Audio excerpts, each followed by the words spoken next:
These are the only 2 bags I'm using when I sail the Alaskan Inside Passage in a couple of weeks. 7 days at sea, plus a Seattle stopover the night before. 2 excursions, 2 varying climates. And I know what you're thinking. There's no way everything I need will fit inside these 2 bags. You need something for excursions, something for dinner, and you're not wearing the same thing 3 days in a row, especially not when it's been on a whaleboat in the Alaskan wind. So today I'm not telling you it fits, I'm showing you. I'm going to pack both of these bags on camera, piece by piece, so you can see exactly how it all goes in and why you won't repeat an outfit and why carrying on for Alaska is actually easier than handing your bag to a porter at cruise check-in and not seeing it again for hours. My last cruise taught me that half the stuff in my checked bag never came out of it because I overpacked. So this time I built the trip around a system, not a stack of stuff or last minute just in case items. If you're a woman over 50 who wants to travel luxe without dragging half your closet through the airport, stick with me. This one's for you. Let's lay out what we're dealing with here. 7 days at sea, a Seattle stopover the night before, 2 excursions, one of which is on an open boat in Alaskan water, 2 different climates. This is the challenge. Now I can already hear some of you. I always check a bag, it's easier. And you're half right. It's easier at the airport for sure. It's harder at the pier, and the pier is where it costs you. Here's what most people get wrong on Embarkation Day. If you check your bag at the pier, it goes into a queue.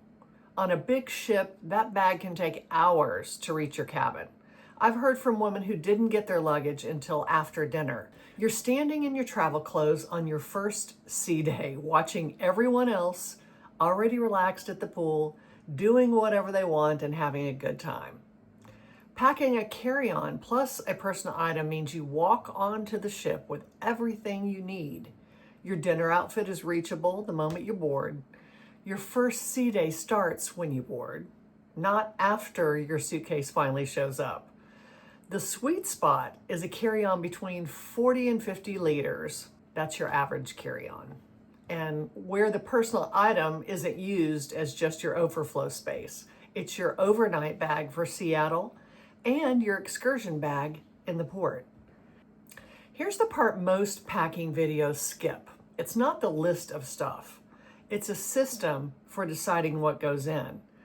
The whole system is 3 layers: base, mid, and shell. That's it. For your base layer, you need 3 to 4 long sleeve merino type tees. I like merino wool because I believe it's moisture wicking. You can wear it multiple times and it never stinks. Never smells like that musty smell that you get when you travel. Merino or bamboo is the single most important fabric decision you'll make for this trip. They don't hold odor, they pack flat, they dry overnight, and if needed, you can hand wash 2 of them midweek and hang them to dry. They're ready by morning, whereas cotton stays wet for hours on end. It holds odor, so I skip it entirely. For the mid layer, you're going to need 1 fleece or merino quarter zip for warmth on the excursions and on deck. You'll also need 1 cardigan or a lightweight wrap that doubles as your dinner cover-up for the over air-conditioned dining rooms. The dining rooms are generally freezing cold, so the cardigan works on the ship. And the fleece stays in the excursion cube. For your shell layer, 1 fully waterproof, and I do mean waterproof, not water resistant, hooded rain shell with sealed seams. Not water resistant, fully waterproof. I cannot stress this enough. This is the single most important item in the bag. Most packing lists treat water resistant and waterproof like the same thing. They are definitely not. On the water, a sealed seam waterproof shell keeps you dry in the moment, where the water-resistant one risks leaking. Now, here's where somebody's saying, that's all fine, but I run cold. I'll be freezing on that deck, and let me show you something. Merino base, fleece mid, sealed seam shell, hood up. Add a hat and gloves, which live in your excursion cube, and this combination handles wind chill into the 40s. The secret isn't one heavy coat. It's the air trap between the thin layers. A parka takes up 1/3 of your suitcase and gives you exactly one temperature. These 3 pieces give you every combination between 45 degrees on your whaleboat and a 75-degree afternoon in Seattle. So that's the foundation. Now let me show you every single piece of the wardrobe. And we're going to pack them together because I know what you're thinking. 7 days, it's never going to fit in a carry-on. Here's what the full wardrobe looks like. Seattle in early July runs close to 75 degrees and sunny. The Alaskan Inside Passage runs 55 to 65 during the day with mid-40s lows and rain in Juneau. One wardrobe handles both. For bottoms, you need 3 to 4 pieces, a dark jean or a travel pant. This one works for port days and casual dinners, and it hides whatever the day throws at it. A waterproof hiking pant for excursions, joggers for the ship, sea days, and for lounging, and a dressier pant or a midi skirt if you're doing specialty dining. Tops, you need 6 to 7, 3 to 4 merino or bamboo long sleeve base layers, which you've already seen, 2 nicer tops or blouses for dinner, 1 lightweight sweater, layers, you already have those, fleece, cardigan, and a rain shell. Plus the extras, the pajamas, your undergarments, your socks for the week, a swimsuit, and a cover-up for the ship's pools and hot tubs, and then 1 dressier outfit for specialty dining. For the socks, I also use merino wool because they stay warm and they don't stink, like I said, so you can rewear them or reuse them if you need for excursions. Now let's deal with the big one because I hear it every time I say carry-on and 7 days in the same sentence. 7 days is too long to fit in a carry-on. It is if you pack outfits. It's not if you pack pieces that combine. And if you're thinking, won't I look like I'm wearing the same thing every day? That's what neutrals do for you. Navy, black, gray, olive, everything mixes and nothing looks like repeat. I throw in some extra items like a scarf or something to add pops of color so my things don't look the same. The trick isn't packing more, it's packing pieces that work in 3 different combinations each. And before anybody asks about laundry, yes, we're talking about the cabin sink because one small midweek habit is what makes the whole bag work. What if I want to do laundry? You only need to do it once, at most. Midweek, 2 base layers, the cabin sink, and here's the whole routine. A drop of mild soap, or I cut up the laundry sheets. I use the Arm & Hammer laundry sheets and I cut them into pieces. So whereas 1 whole piece would normally be for a full load of laundry, I cut it in strips. And then I can even cut it down more. And I put it in a plastic bag so it's ready to go.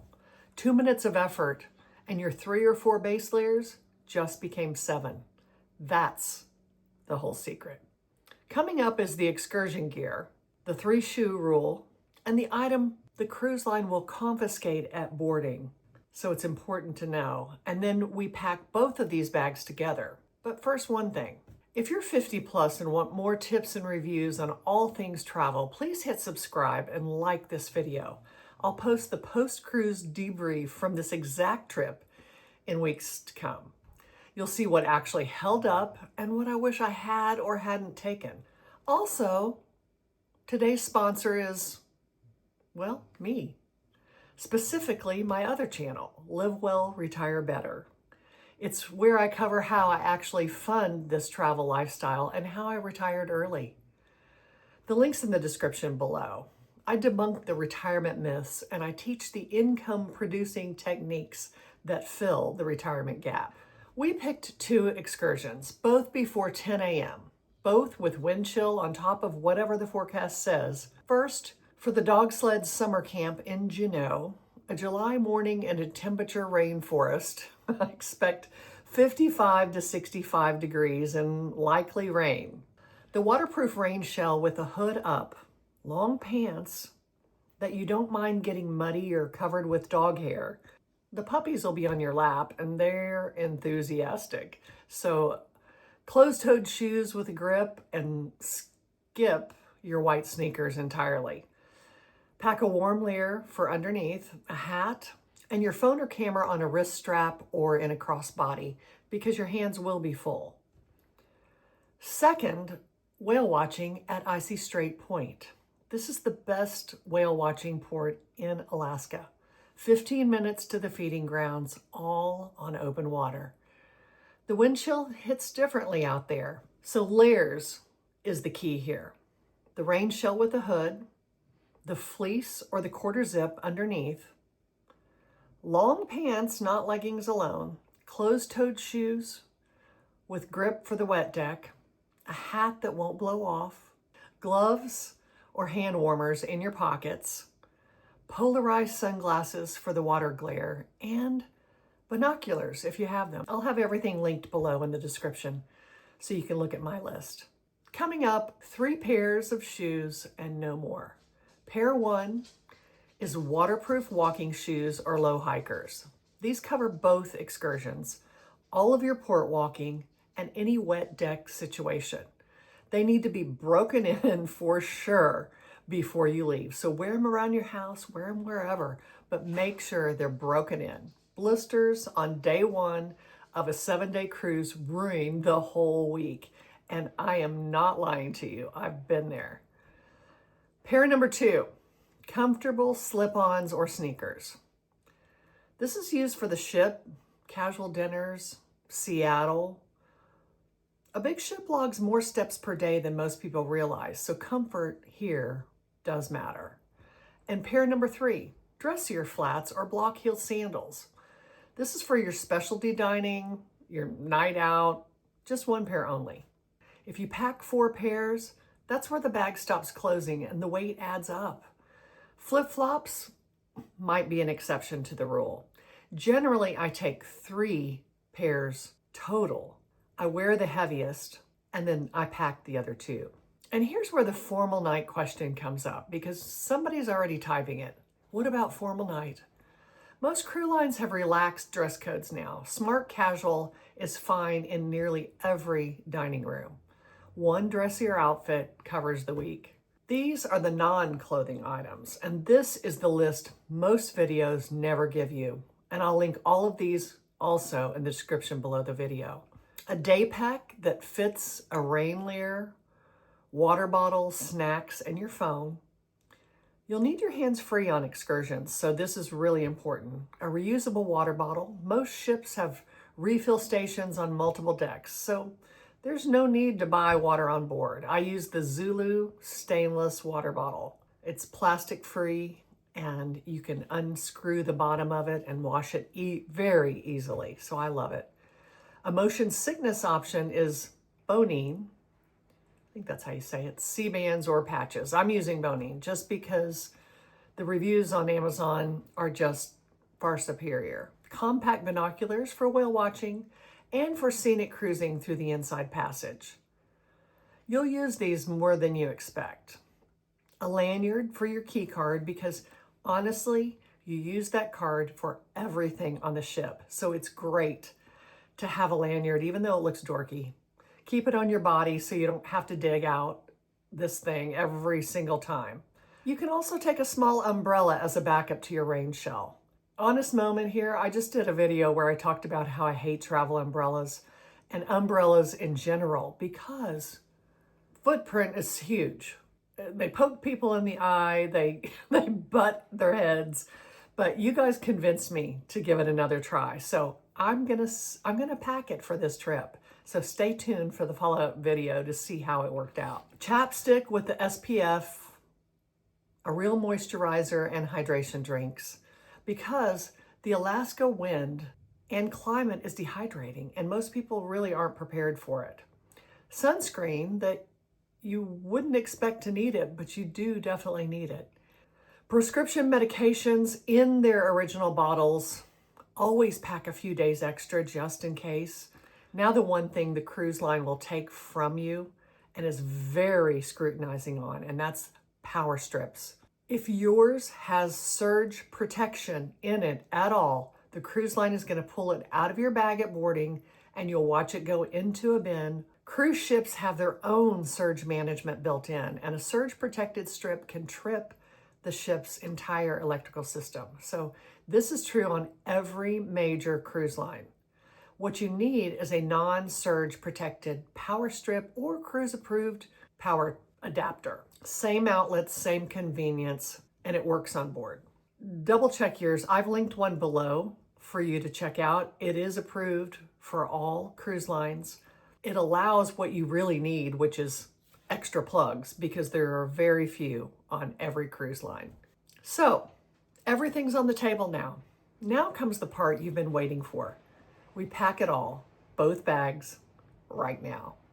3 moves turn this pile into a smooth embarkation morning, and I'm going to show you all 3. Move number 1, wear the bulky pieces. Waterproof walking shoes on the flight, fleece or cardigan over your tee, rain shell rolled tight in your personal item bag. You're freeing up real estate in your carry-on, and the planes are cold anyway. This alone changes how the bag closes. Move number 2, pack the personal item as your overnight bag for the Seattle stopover. You're in the hotel the night before you sail. You don't want to unpack your entire carry-on just to get to your pajamas and your toiletries. Everything you need for one night goes in your personal item. Your liquids bag for TSA, your toiletry bag with your makeup and personal care items, phone charger, battery backup, passport and printing excursion confirmations, medications, wallet, change of underwear and a base layer top, snacks, empty water bottle to fill after I go through security.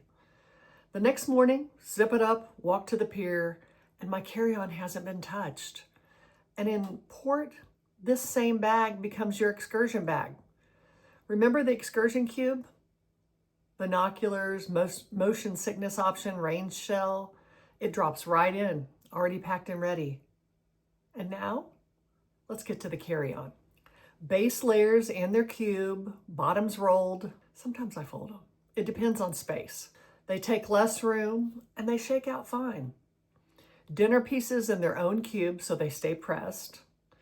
The excursion cube, which are the shoes are in their bags along the spine of the case with the heels out because that's the strongest part of the bag.